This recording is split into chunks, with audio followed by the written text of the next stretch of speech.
Dear friends, I'm just getting used to our Wisconsin winter, although it has been rather mild this year. But when winter comes to South Pole, it can be very brutal. Then the so-called polar nights begin. The sun disappears below the horizon, and for more than 4 months, they will not see sunlight. And every day is the same, with the 24 hours of darkness. Many years ago, Richard Byrd, an American naval officer and a very adventurous aviator and explorer, decided to spend the entire winter at South Pole. And he lived there alone, in total darkness, buried beneath the snow in a tiny room, and the temperature was 50 degrees below.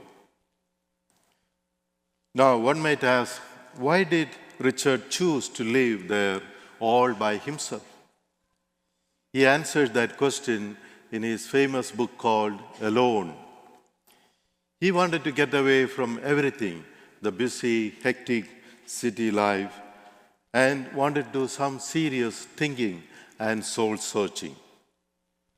After the first month of solitude, he realized there is something good happening to him.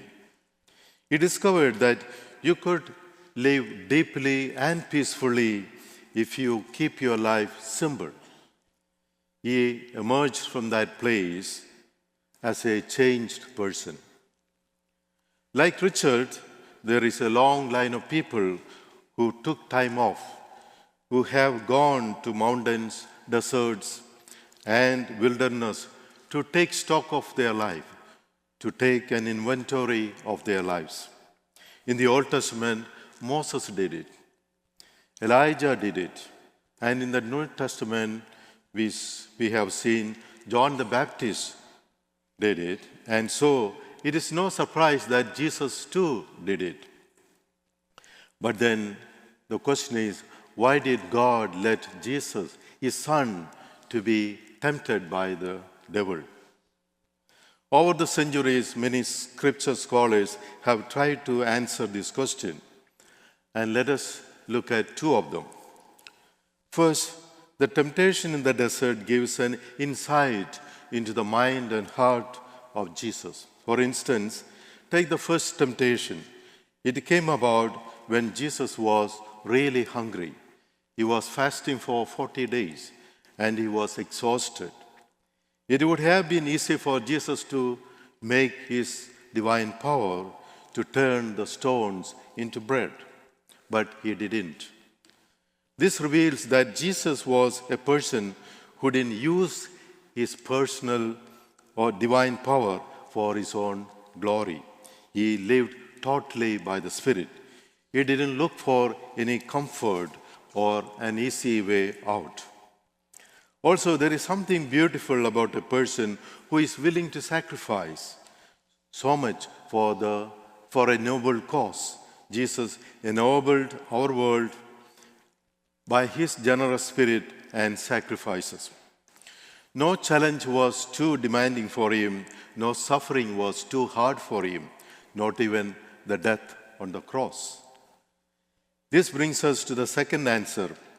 As Jesus experienced temptation himself, he knows how overwhelming it can be for each one of us with our own shortcomings. He knows how easy for us to be swept away by these temptations to power, to pride, and to possessions. Therefore, we have no reasons to be discouraged, for Jesus is someone who we could turn to in our times of trials. Jesus has been tested in all aspects of human life.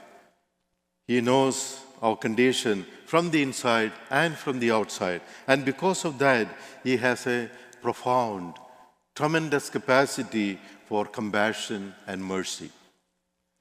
For one must have suffered enough to try to feel for others situation. From Jesus, we can learn that God is always present and is sustaining us even in the midst of our trials and tribulations. Yet, Jesus does not force our loyalty through his mighty divine power or using his amazement through miracles. Instead, he gives us freedom to honor him.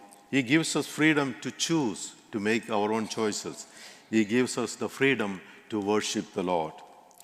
Dear friends, Lent is a special time of grace, a time to return to God, a time to make changes in our lives by means of prayer, by acts of charity, by doing service for our fellow human beings who are in greater need. Let us pray that the Lord may bless each of us during this season. And I would like to conclude with a very short prayer from Saint Ignatius of Loyola. You may be familiar with this prayer before. It goes, Lord, give me the serenity to accept the things that I cannot change. Give me the courage to change the things I can. And give me the wisdom to know the difference. Amen.